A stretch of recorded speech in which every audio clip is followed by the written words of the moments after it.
exercise of loving solitary spirits in their solitudes.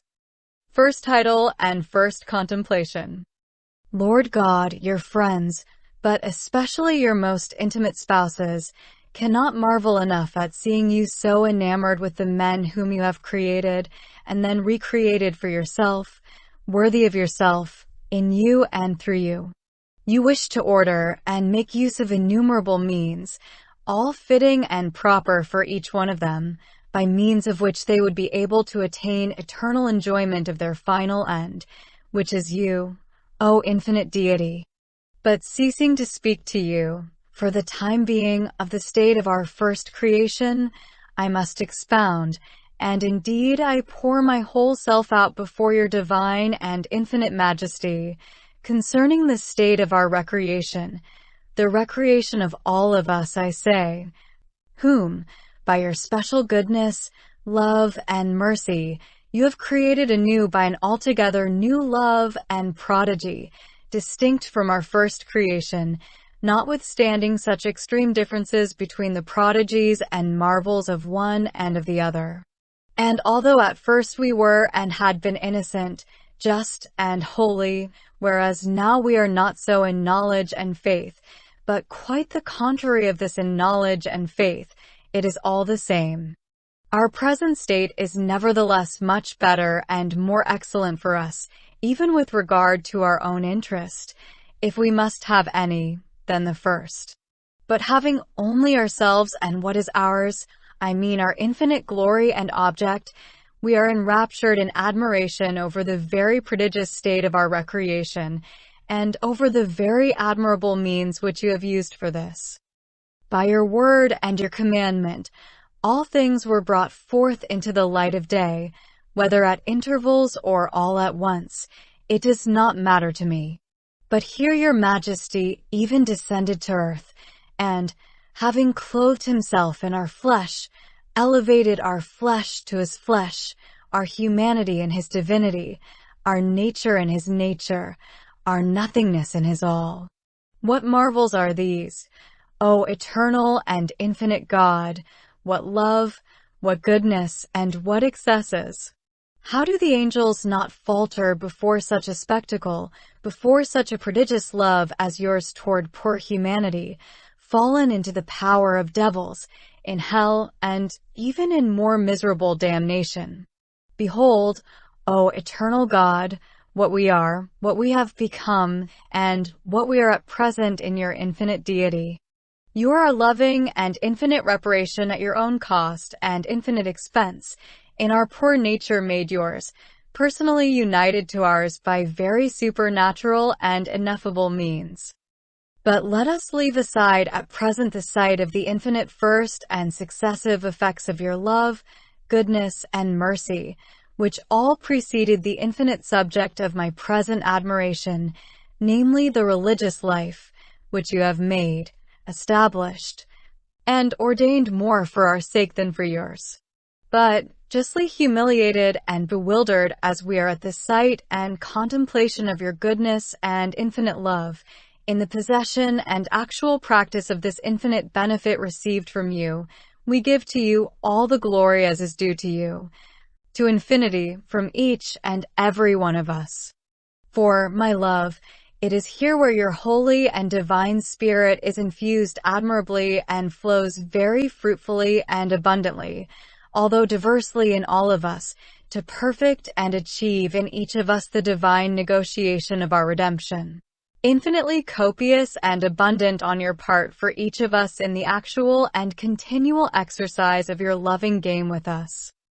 What is this, my life, my love, and who is there who does not melt like wax in this immense fire by elevating and inflamed infusions, elevating, I say, our hearts, our souls, and all our powers to you and in you, burning us to this effect, with the same fire of your love which, by these delightful and sweet touches, makes us into yourself over time, in the inconceivable gentleness and sweetness of these same successive touches. Thus do you play lovingly with us and in us for and in your very great delights.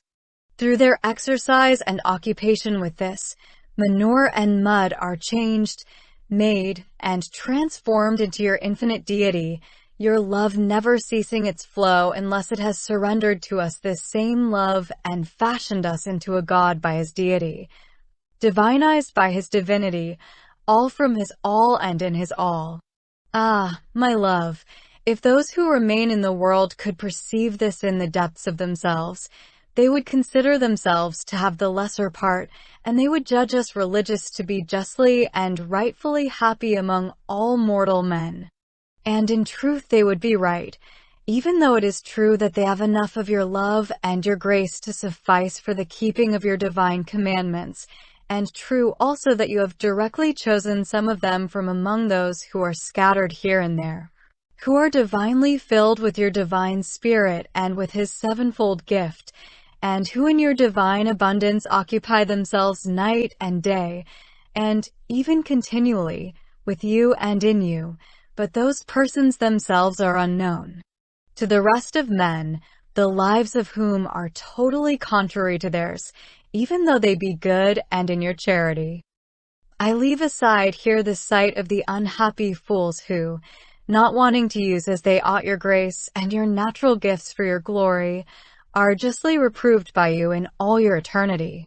But in religious life, which is the place ordained by you for the retreat of your special chosen ones and friends, there is not,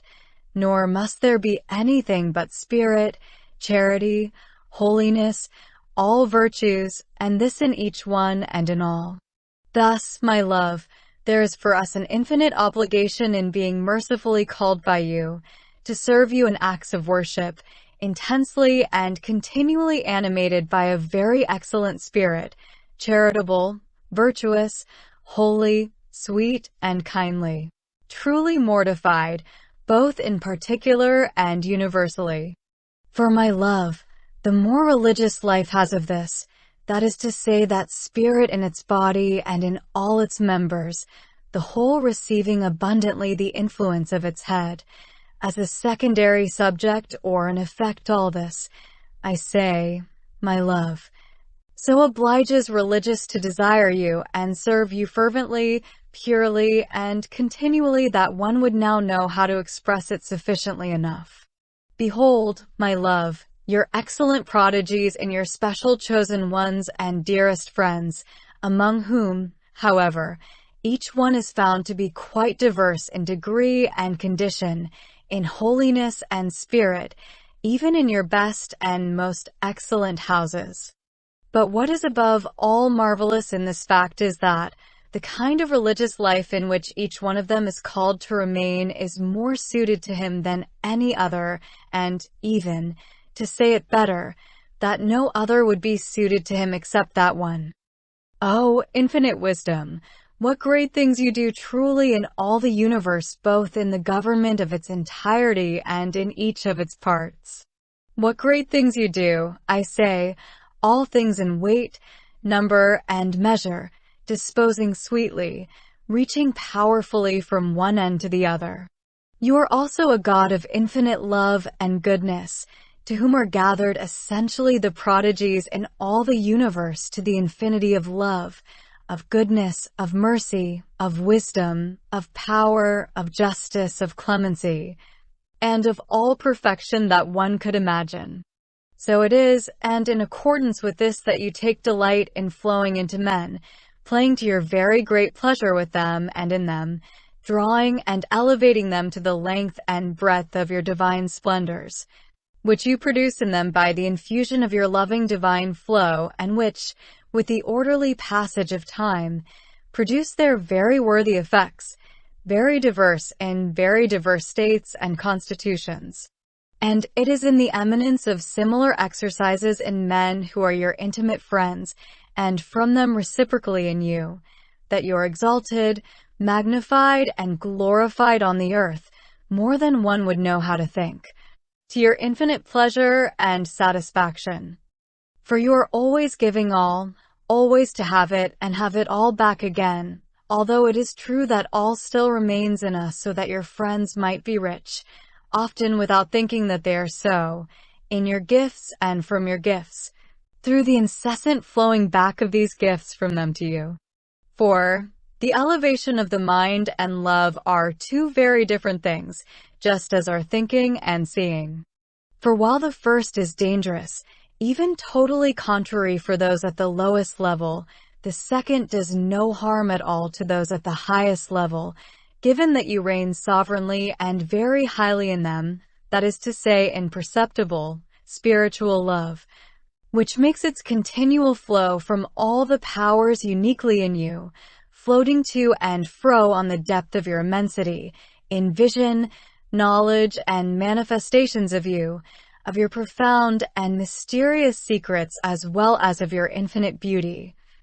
All of this making diverse impressions in them, very simple and perfect, although specifically very distinct in themselves.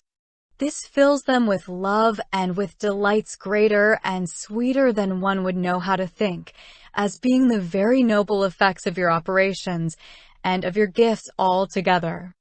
Behold, my love and my life. Behold what is the present state of your friends, much better and more excellent than was the first state of Adam.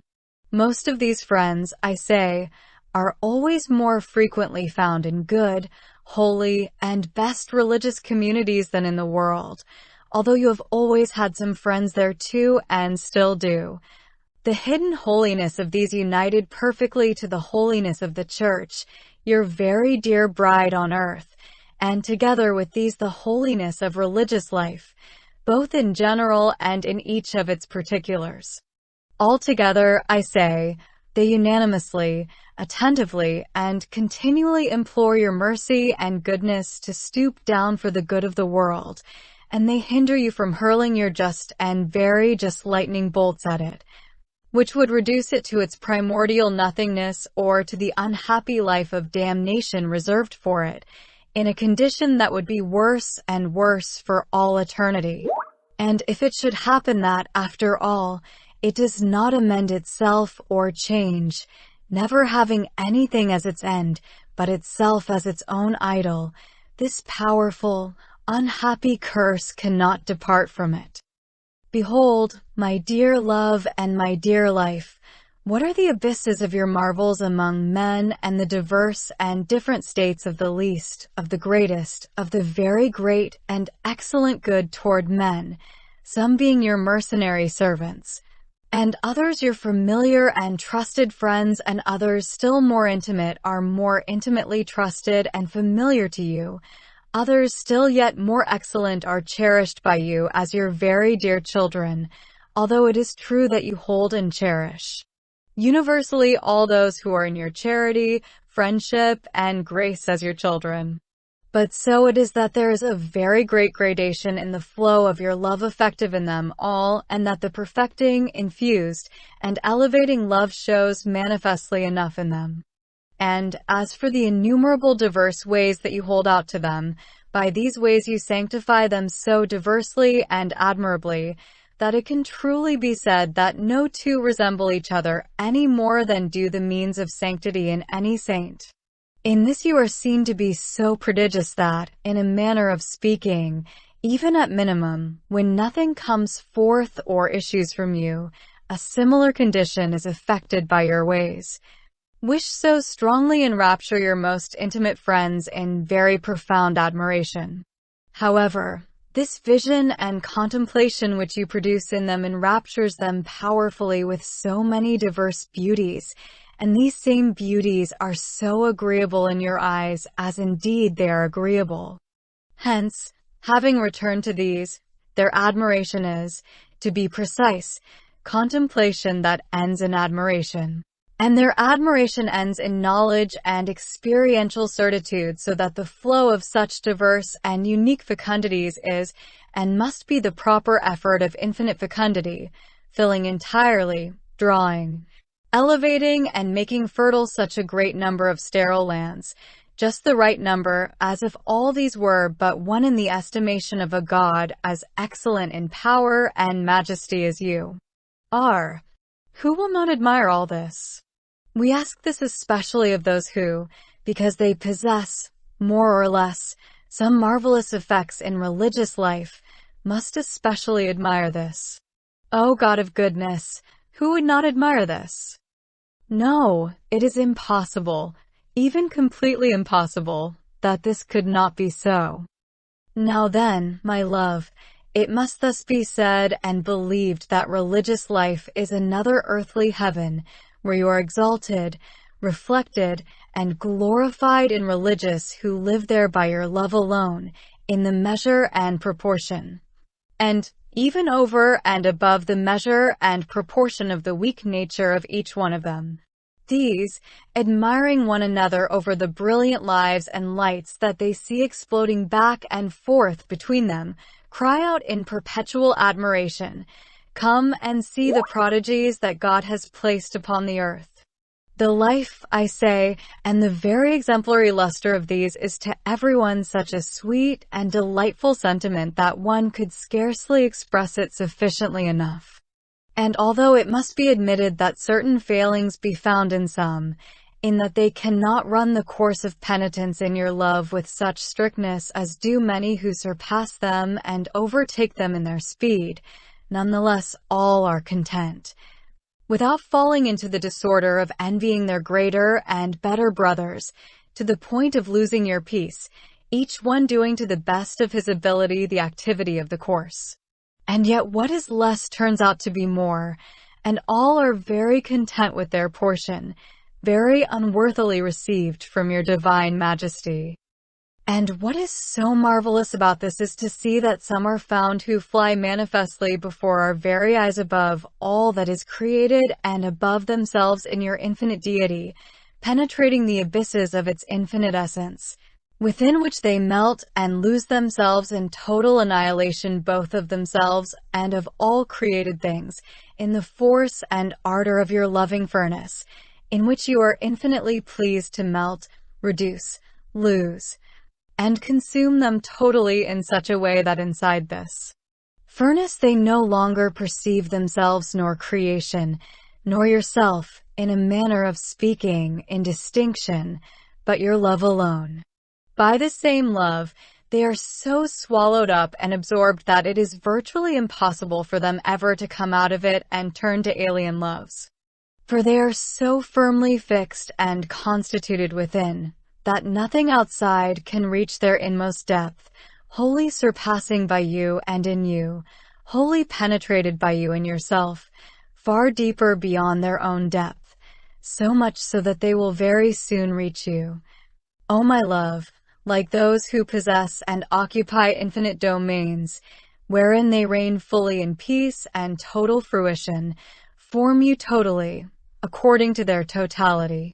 And if this game, this action of yours, is even more noble in all the activity and delightful practice of love, totally surpassed in more or less excellent means above all means, then all this negotiation, all this love, all this manner of being, all this holiness are infinitely other than and more noble than all that preceded them. What is also of excellence, O my dear love, in religious life is that all make their way with eyes closed, looking neither to the right nor to the left, letting go of things behind and reaching earnestly toward things ahead, which are ordained by you that they might imitate you perfectly in true poverty of spirit, totally stripped within and without both of human consolations and even of divine consolations, as well as of exterior things not purely necessary. All follow you, in a manner of speaking, running energetically along the deserted and rugged paths of the cross, no matter what the price may be, even to the point of giving their own lives, and 1,000 others if they had that many. Thus, my dear life, the conversation there is celestial, even divine, free of all worldliness, which is dreaded like death itself. And although no one there is sinless, hardly any but the least and smallest sins take place there, due to the continual violence that each one does to himself, firmly and as needed, checking not only the vices themselves, but also any extremes, thus going totally in a direction contrary to themselves, without remission nor any indulgence. Moreover, they live on you alone, as if there were nothing but you alone, living by the life from which and in which they live, as if they must never have your glory in themselves for their own sake, but for the sake of loving you ardently and without deficiency. And yet they are infinitely desirous of enjoying you, their sovereign and supreme felicity within themselves. If any are encountered in religious life who are discontented, they are, alas, I say, in a living hell, and when they have arrived at the climax of their troubles, either the religious life will vomit them out, whether as a sprout or a stem or a head of wheat full of kernels, or they themselves will leave. These, O my dear love, are the sentiments that you are pleased to give me, though they do not do justice to all the prodigious effects of you infinite graces poured out around us and into us.